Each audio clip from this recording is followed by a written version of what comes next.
We're ready. Okay, amazing. I will now call to order the THPRD Board of Directors meeting for August 14th, 2024. Jessica, will you please call roll? Miles Palacios. Here. Steve King. Here. Harvey Minor. Here. Alfredo Moreno. Here. Lisa Monthly. Here. Okay. Moving along quickly, we do not have any action following executive session. And to my knowledge, I don't think we have public testimony. So moving right along, we will head into board time with our community liaison updates. I'm not sure which of my peers would like to jump in and go first. Go ahead. Jump in. Thanks, Mike. It's been a couple of months since our last board meeting. So in that time, I've had the opportunity to attend a couple of the Parks and Facilities meetings. I did miss out on their La Raíz tour, but we did have the opening event. That was really a lot of fun. It was cool to see my peers there, folks from the district, and then also a few faces from in here as well. So yeah, very appreciative of that opportunity to be in community with everyone at that park and just see it in action. Absolutely beautiful. Very proud of the work that our district has done in that space.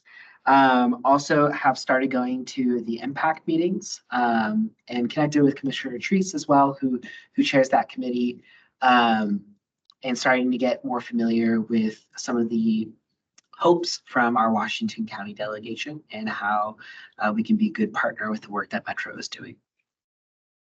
Thank you. Others?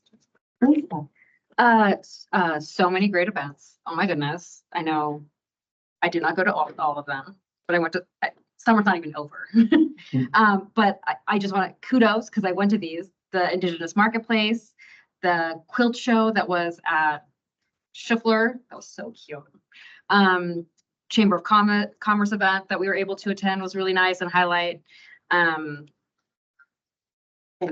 you, Jenkins. I also owe all of you a written update on work that's happening with the Expo Center.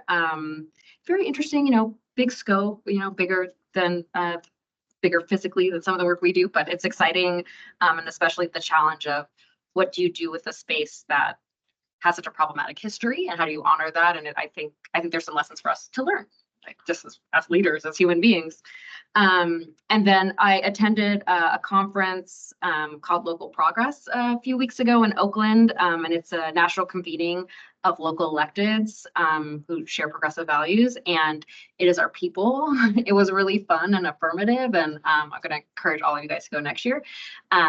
Because it's just nerds. It's just local elected nerds. And we talk about how do we be more effective? How do we continue to do good work? How do we encourage each other? And it was wonderfully nerdy. So anyways, I'll send you more information and my high level notes about that. But yeah, busy couple months and just all the kudos to the staff because I know summer's a lot. So thank you.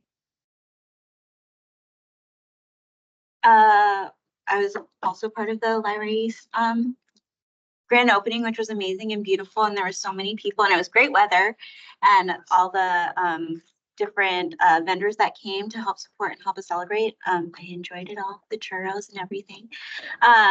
Programs and events met in June. It was after this.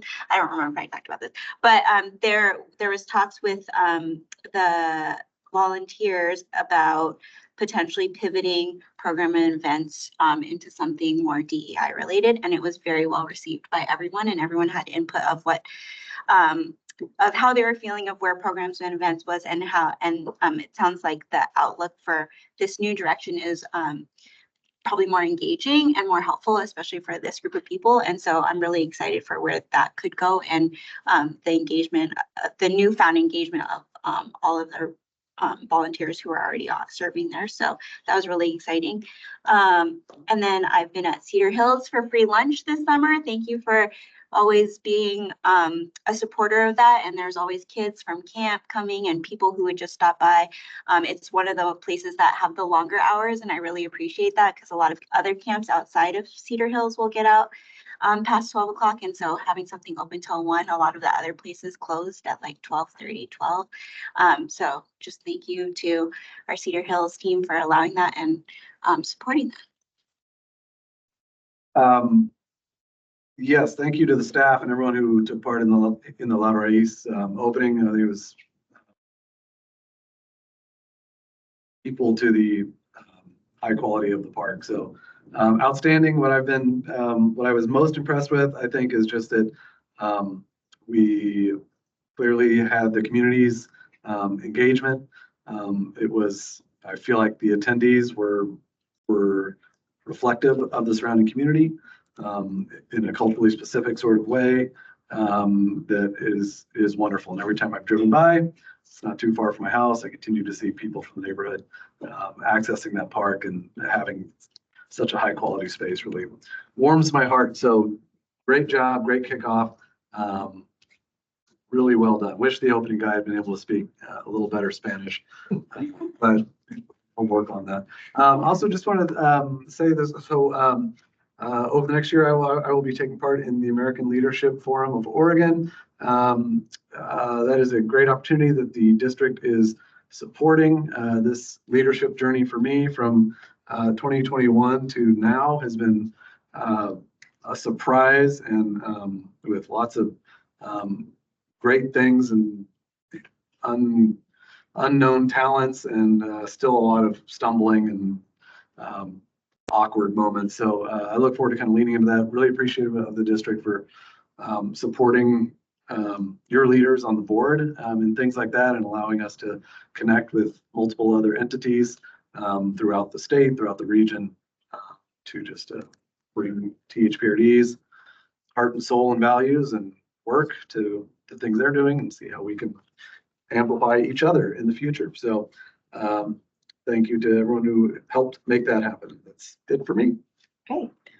Parlays nicely, because as this is my first opportunity as president of the board this term, I didn't have an opportunity at our June meeting to publicly acknowledge your tenure and your service.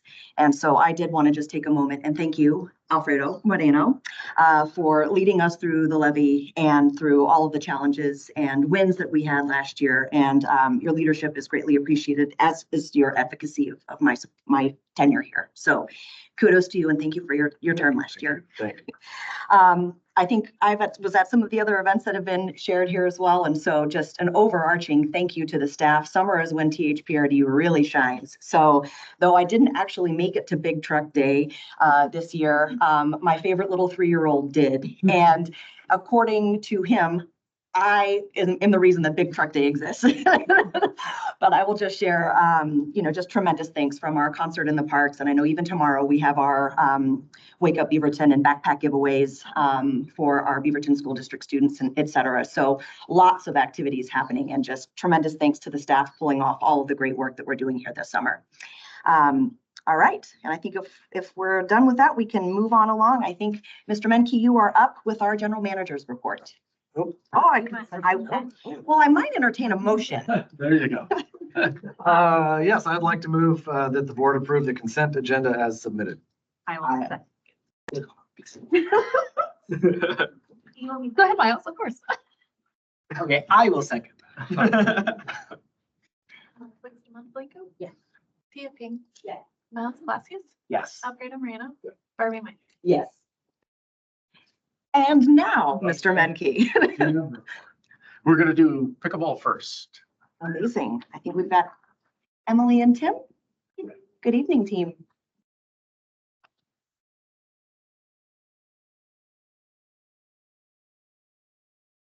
Lewis Court, Store Center. Yeah. That picture was taken this week. Yeah. Out there, Julie and I and Juan had a little fun with them out on the new court that they helped pay for. Took 25 minutes to get that time. No, that's not true. All right. Good evening, Board of Directors. Thank you so much for having us here this evening. I am Emily Kent, Sports and Inclusion Manager. And with me is Tim Bonin, the Development Supervisor. And we have an update on the pickleball facility located on our HMT campus. Earlier this evening, a few minutes ago, you were all asked to award a consult contract for professional design services for the facility. So we are here to provide an update on community engagement efforts to support the project, along with an overview of the estimated project cost, potential grant opportunities, and a project timeline.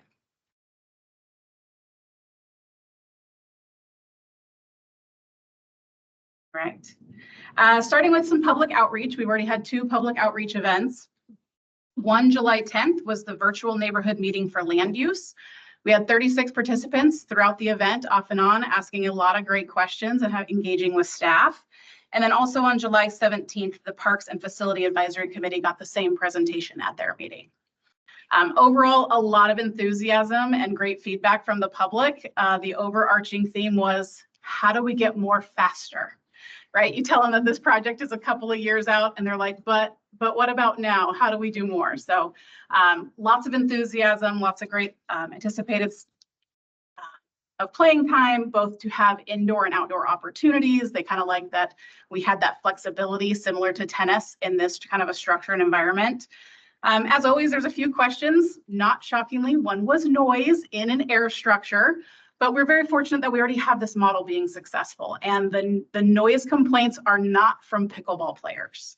They're from people who are outside of the sport, maybe play tennis or something else, but we do not get those concerns about noise from pickleball players engaging in the sport. So we're pretty confident with that. Another comment that was made was, how are you going to handle parking on HMT, right? It gets really busy already, especially when you have full tennis reservations happening. Luckily, this would pull use to the other parking lots away from the tennis center because the access would be towards the athletic center. And heavy pickleball use is often during non-traditional recreational time. So we're confident as staff, who we already manage a large calendar of events, and parking is a major consideration when we schedule things, that this is something that we could manage quite successfully. With any good outreach, there's also really good business structures and looking inward to make sure that you're on the right track inwardly, and doing that through a market comparison and checking your pricing structure on how we compare with any other facilities doing this work also. We are incredibly fortunate that we already have a very successful model in the tennis center that does this work in a very similar way and is already offering pickleball opportunities with court reservations in an air structured environment and outside in open air courts. So we have pricing established. This is not new to us. And in fact, the success of the tennis center is one of the leading reasons we really need this pickleball facility, because we know that we're beyond capacity and both sports are growing. We need more racket sport opportunities in our area to serve our patrons. And so this is a very exciting opportunity to do that. We did take a really close look at demand of both private and local agencies of how they're offering their pickleball, because there have been a lot of locations pop up over the last few years. So on average, for us to reserve a court of 4, it costs someone $4 to participate for their time. Market comparison of both private and non-private is $7 to $8. So if we use our current structure and we know the demand is there and we know that we can successfully compete with what we have. So continuing to look at different options and what that continues to tell us. That's part of our ongoing efforts. We are always checking those around us to make sure that our pricing is competitive and serves our patrons well. So estimated cost of the facility, this is really early on. It is definitely an estimate, as Tim will explain a little bit later on, and how we go through the costing of actual materials to get us much closer to a number. But right now we're looking at about $9 million, and within our budget, we do have over $1 million contingency within that $9 million, because we are in the estimate phase and we just don't know where we're going to land for that. So anytime that we're looking at funding, when we look at a number like that, we look at other opportunities. So where else can we get funding for this project? So we look at grants. There's a couple opportunities already in the works. One is that staff is working on a proposal to explore Tualatin Valley, which is formerly the Washington County Visitors Association. Since this facility will bring in tournaments and tourism locally, that we feel like that's a good ask for them. Additionally, the team is already working with the Energy Trust of Oregon, and you bring them into your phase early in your development and design so that they can look at some of the mechanical and lighting systems in a facility to see if we can get any potentially energy incentives. And this has been a successful strategy on previous projects, earning up to $80,000 on projects when we work with them early on in the design phase. Additionally, we do have our phenomenal grants administrator who has this on our radar and is looking at anything that opens up as grant cycles continue to move. There's opportunities through local government grant programs, land and water conservation funds, community development block grants, congressional community project funds. AARP has community challenge grant funds that they've used towards pickleball before, and then any other local and state grant that she can find. So we will continue to look at that as this long-term project moves on. With that, I'm going to turn it over to Tim to talk about timeline of the project. All right, thank you, Emily, and good evening, board members. So Gary and I were here back in June, and we shared with you a concept plan of the pickleball facility. It was based on a feasibility study we did of the pickleball courts as well as a facility for that. So now we're ready to move on to the next phase, which is schematic design. So in the schematic design phase, this is where we're going to look really close at the building itself. We look at the size of the building, the footprint, we look at materials, as well as furnishings, and we'll get actual cost of all these materials. And our plan is then to come back to the board toward the end of schematic design in November, December, share some more renderings of what we think the facility will look like, as well as costs for you as well. And then from there, once we move through schematic design, we move on to design development. Design development is putting in an application to the city of Beaverton. We've met with them once already early on in the project, but we'll submit then at that time for land use. And once we get through the land use process and approval, we move into construction drawings. So construction drawings, finalizing the design of both the court and the pavilion. We submit for permits at that time. We'll also prepare those documents for bidding. And then we will go out to bid between the end of the construction documents and construction, as you see up there in the timeline. We'll solicit bids, we'll review those, and we'll make a recommendation to the board probably sometime January and February of 2026. And from there, we would begin construction. With that, are there any questions? I'll jump. Broken record, but talk to me about potential sponsorships. What would be the process as we conceptualize, build, look at grants? Do we look at something as grandiose as like naming rights to scoreboard logo? You know what I mean? How would that process look from your? Yeah, maybe I can step in a little bit. Emily's team has got, we're working on strategies as far as sponsorship components. One of the packages with the Visitors Association, Explore 12 Valley, is really getting into that that opportunity of in return for a grant, a sizable grant, which could be, my hope would be it'll be a $2 million ask. Whether we get to, we don't know, but it's a really good case that staff has put together with regard to heads and beds, which is the primary goal for the Visitors Association. And in the end, it also statistically gives you great information to go out and pursue the sponsorship side. So we envision that as we move through the process, that will kick into high gear, creating packages, opportunities. And we'll just, be kind of systematically working through the process. Good, thank you. Any other comments? Thank How do we get it faster? That's what everyone wants to know. Thank you both. Appreciate the update. Thank you. Thank you much.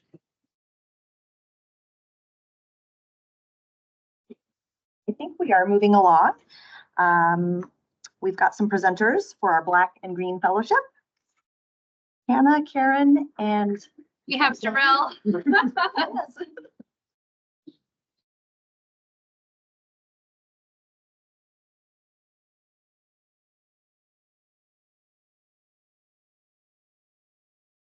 Great. Thank you guys for having us. I'm Karen Monday. I'm the Nature Center Supervisor, and with me presenting is Hannah Dornhofer, our Community Engagement Park Ranger, and then Darrell Singleton from Beaverton Black Parent Union. Sorry, folks, I'm not Kasaya. Little bit of a switch. But we're here to talk with you guys a little bit about this program that we have been running for the past 3 years in partnership with the Beaverton Black Parent Union. And to just give you an overview briefly of the program, we have been doing this for 3 years. It's a paid fellowship that happens over 4 consecutive Saturdays each spring. This past year, we had 15 Black high school students participate from the Beaverton area. And the goal is to really empower youth, to claim space and gain comfort in nature and to get exposed to careers, especially with Black professionals in the field. And we also focus on understanding the connection between nature and mental health, hopefully leaving them with techniques and tools for self-care and wellness that will go beyond the fellowship. And just a little brief overview of how we started. So this is a complete partnership with the Tualatin Hills Nature Center and Beaverton Black Parent Union. We started working with Beaverton Black Parent Union in about 2021 with being a site for a soul stroll. And then I really just want to give a shout out to the Welcoming and Inclusive Committee. This started with a small grant from the WIC committee, where they had a very small grant opportunity. We went to Beaverton Black Parent Union, said, do you guys have any ideas? They had another grant on the table for mental health and wellness, and we all were like, yeah, nature, mental health, we can do this. So pulled that together, and that kicked off the first one in spring, and then we have continued with the grant funding for it 3 years running. I'll give it to- Oh, that's right. Okay, okay. So, sorry, better practice, so next time.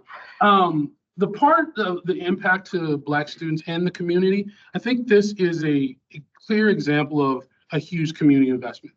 I love the fact that we follow the input, the creation of pickleball, because sometimes we sit here and talk about the financial investment. This is a community investment that's extremely valuable. For folks who don't know, I'm also a parks professional. And one of those things that we have always struggled throughout all the park systems is engaging underrepresented groups. Partially that lack of engagement comes from a level of trust. Knowing level of trust, knowing what is available to you and how you can utilize it. This is a true power of engagement. The fact that the THPRD has taken the time, shows and models to many of the community that historically have felt like this isn't an open door to them. And so this power, and I would acknowledge, admire, give kudos to the staff, not only staff directly, but the leadership that put forth the opportunity, opens up opportunities to students that historically would say parks is informative. In that, they learn a lot of different things. They learn the value of nature. They learn the value, how that can bring levels of ease. They learn the situation, they talk about mental health. How do I process mental health? They also get to see the different environments that are just around their individual neighborhoods. And in some cases, which we all know, and the folks in here, I'm looking at everybody here, that call ourselves parkies, it starts to build an opportunity for future parkies to start to show up that look like me. And so that power is crucial. And we've started to see, between the work Karen and Hannah and Kasai have done, we're starting to see some kids say, oh my God, I could actually do this. And I know I'm going over 30 seconds, I'll just say it, but as one of the Rangers came in, Angel, what's Angel's last name? Relis. Became an idol. He became a hero to different kids because they were sitting there going, I never thought I would see somebody that's in a leadership position near me. So it's valuable that this process and this program has impacted this group of kids. I'm going to share a little bit more about what this looks like in the day-to-day. So the components of the fellowship are that each session is led by Black professionals who we recruit.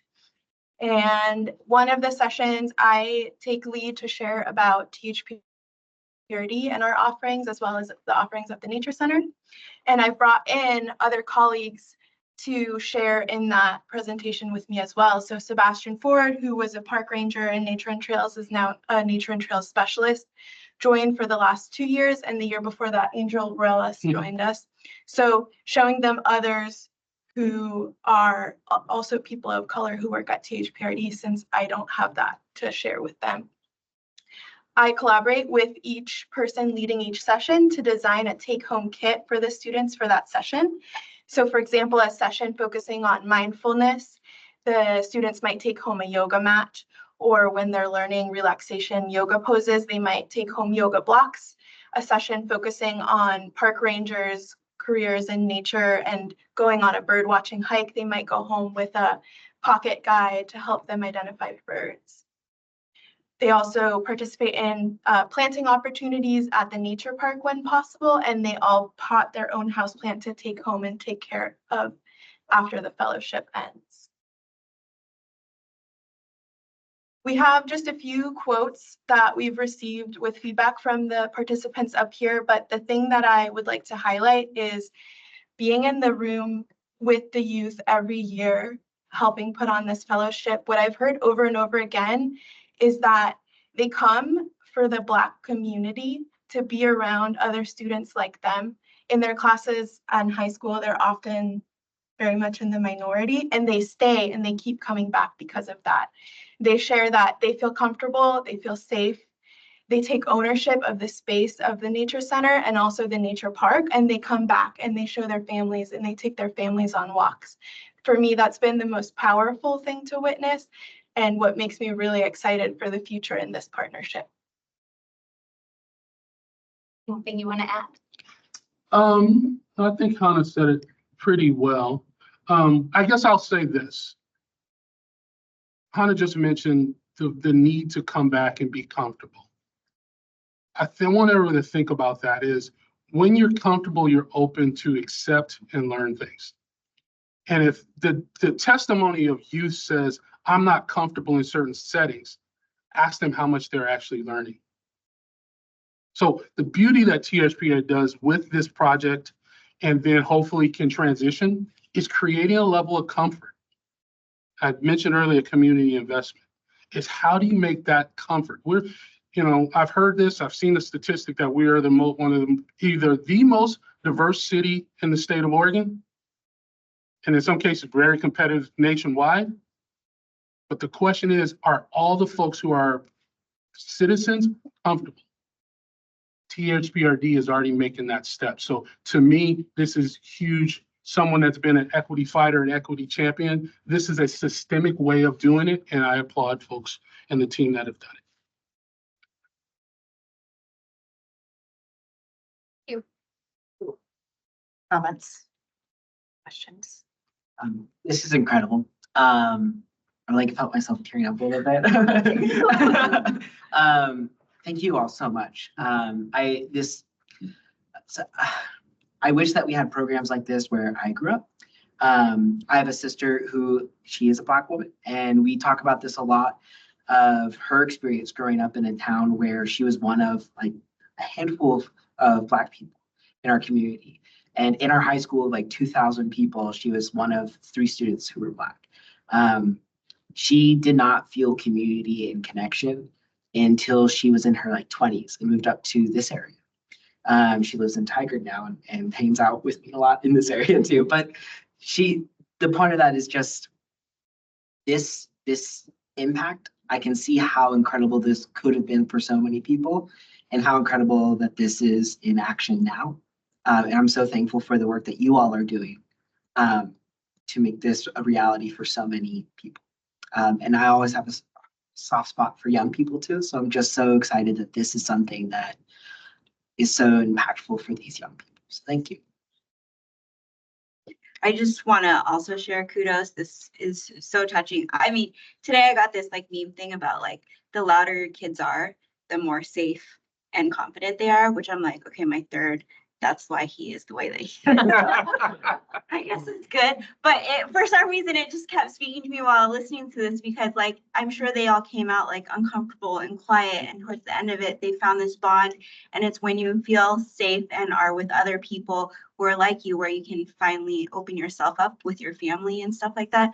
So, and the louder that they get, the more people and that they will influence and the more it'll trickle out. And the more people that are out here because of them, and it's just a wonderful thing. And so I'm just so grateful that this program happened, and will fully support it to continue to happen. And I hope it sprouts more things of these kinds of things. But I'm just so grateful, and I'm like, why is it only 4 days?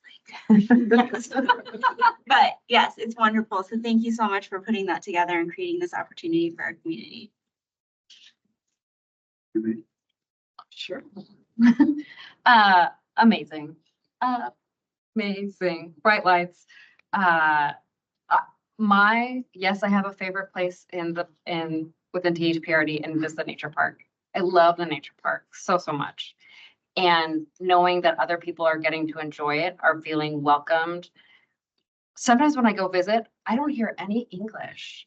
And it makes me so happy because we have such a diverse community. And we know that there's still so much work to do to make sure people feel welcome. I am always so upset when people don't know about the nature park. Like, it's the kind of the best thing. It was voted #1 by TripAdvisor, if y'all didn't hear, for Beaverton top attractions. This is amazing, thoughtful, intentional work. Thank you. I think my question is there more interest than there is space? And then to me, I'm just like, oh, let's go find more money for this. And maybe we don't need more money for this. And I do think this would appeal to, it's amazing work that I just want to like shout from the rooftops. So I guess my first question is there more interest than there is space? So clear answer, yes and no. So what I would say is in the traditional, when we first start doing recruitment, it gets a little slow. It is not uncommon though. Once you get into the second day or the third day, there are other kids going, why didn't I sign up for that? And again, that goes, attests to the level of uncomfort or not knowing what they're getting into. The more we change that, the more impact. So there is one thing that does happen is we historically will always have at least 2 to 3 returnees, which is really uncommon amongst youth and students. It's like, you're coming back to hear the same thing again. I have no problem with that. Yes. And I'm like, why? Because it was a comfortable space. I mean, being out in public, I've been in places where Hannah has just shown up at our events and the kids just light up to see her because it was a relationship building in an incredibly safe space. That's the power of it. Thank you. Awesome. I can't wait to hear how it grows, how it evolves. So the one thing I will say, we started probably with about 8 or 9 year one. I think we were up to 15 this year. So we are progressively growing. It is one of our it's always in our strategic plan in BBPU, which is Beaverton Black. We started as Beaverton Black Parent Union, and now it's turned into Beaverton People's Union because we're opening up our services. But we're hoping to continue to make that level of growth. I can't help but think about our Black elders in the community, and it's something like that. Our role is not ideas. Our role is to support. So I'm just thinking because this is amazing and I want it to be everywhere. So thank you. There's nothing I enjoy more from this chair than hearing about belonging work. You know, what struck me is kind of your mention about when the youth get done with this program, being able to take it home and bringing families in, younger and older. That is like that. If you water that seed with belonging and comfort, you know, it starts to grow, and that's how we start to change some of this. Who's comfortable using the nature center and who considers it their resource. Beautiful work. I kind of echo, I think, maybe where Felicia was going. I would, you know, this seems like such a good model. I would just encourage whatever we can do to, you know, other affinity groups, of course, our Latino groups in Beaverton. If we have something similar that we can pattern after the success of this, but it's all about when, you know, the belonging. So kudos to everyone involved for helping to create that. This photo in the top right would be like an incredible poster. We should have it just like blown up as wallpaper on the back. So thank you all for the work. I'll stop there. Yeah. Well, thank you all. I typically would be able to say a little bit more freely, but you know, I'm a fan in the audience tonight, so I won't put Kaylee on blast, but just to share firsthand experience of everything you've just shared with us, having had a kiddo go through this program. And so more, I think it has all been shared here. And when I say more, I even think, you know, it's at this point, we do it one time a year. And what might that experience be like if you're able to do it in a different season, and how then nature changes. And so doing that when I admittedly am a fair weather hiker. So I've just described something that I might be like, where's my rain gear to get out there and to do that. But anything that we can continue to do to support. I think you've heard from our board. You've got the support, and thank you all very much. You. Yes, thank you all. And appreciate y'all making the time to come out tonight. Okay, I think next up, we're moving on to agenda item number 8, our new business. And I think Lulu and maybe Emily, are you coming back as well? Okay.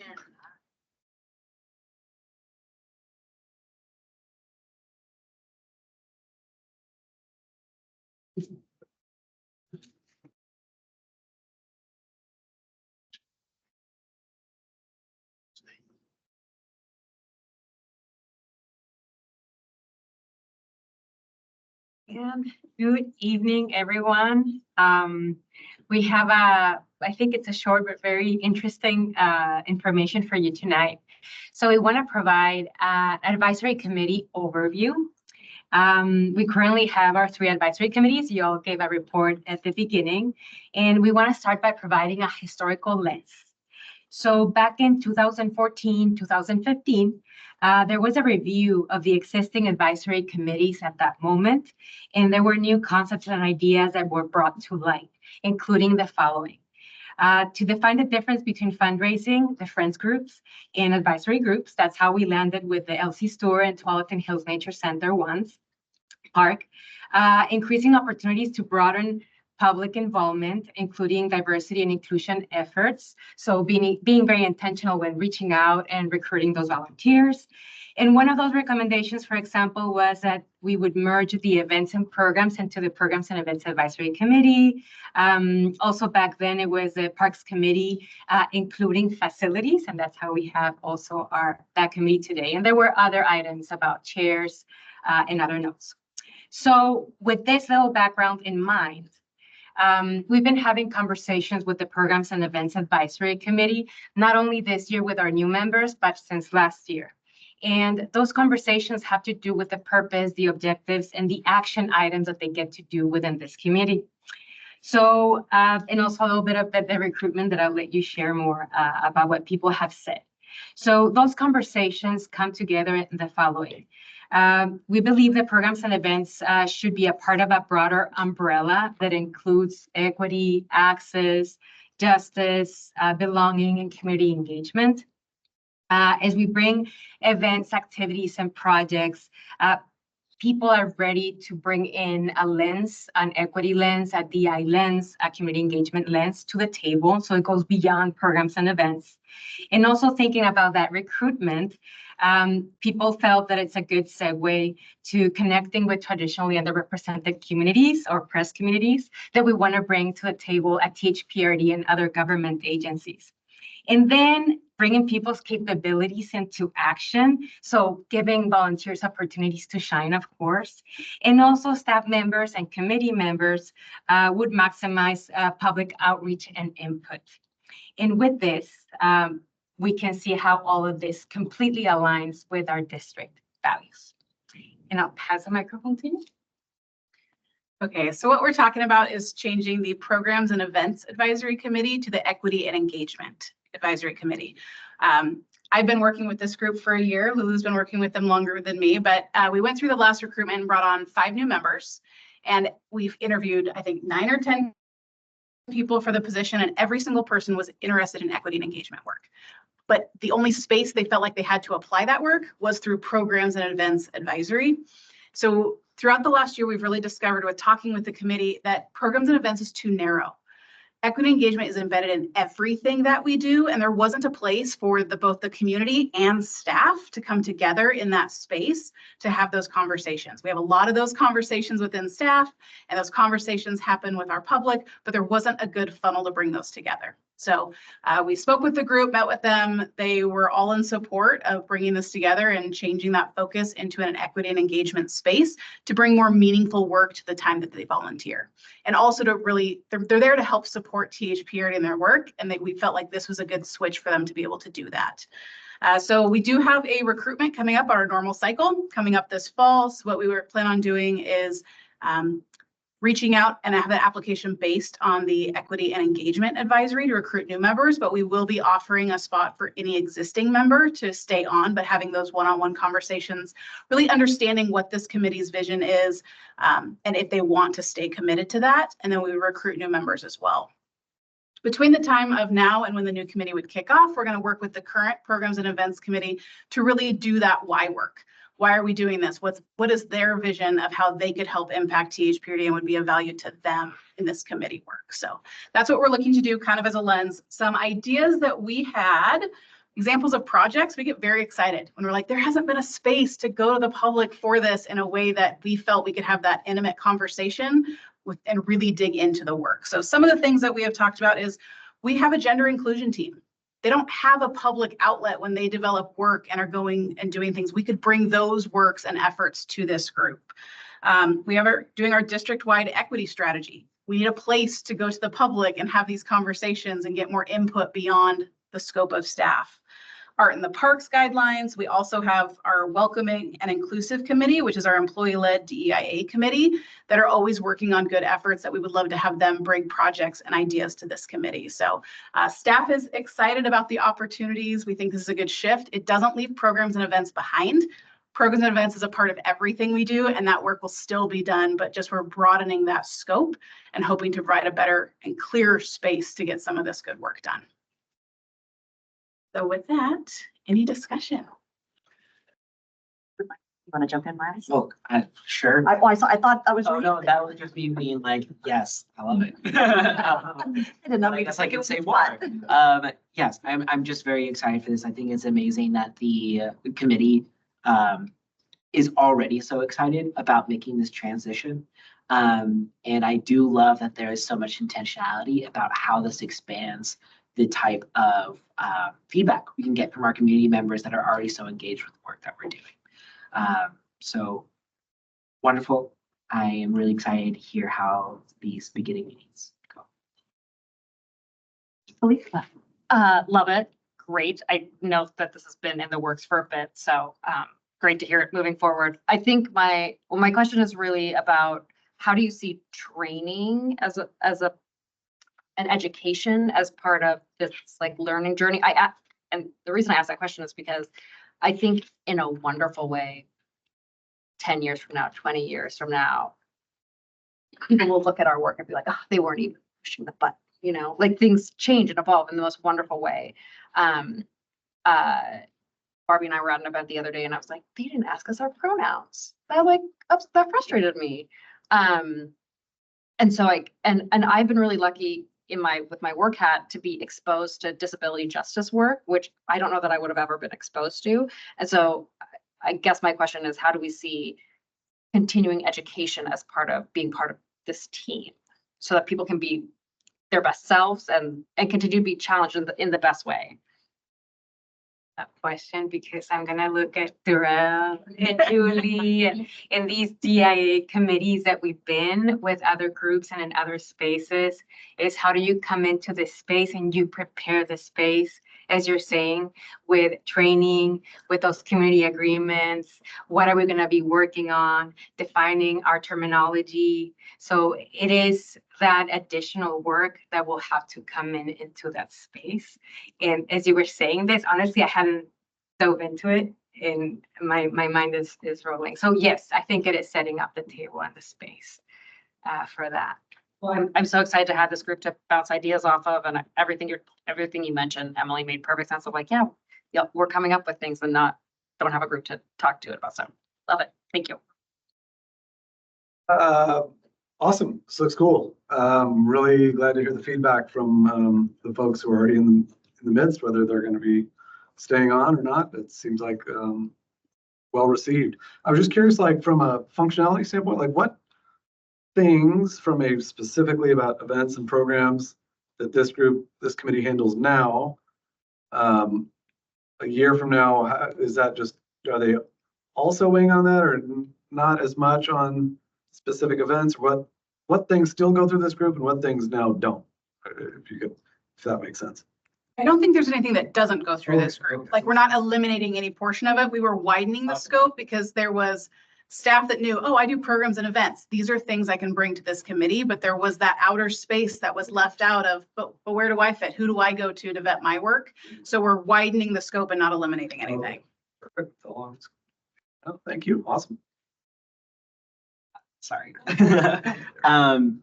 Thinking about the membership of the committee, one of the things that popped into my mind is young people. And wonder if the conversation has been broached at all of like, do we add someone from one of the high schools or a representative in those spaces and things like that? Seems like there's some good head nods there. We currently have two. We currently have 2 high school students on the programs and events.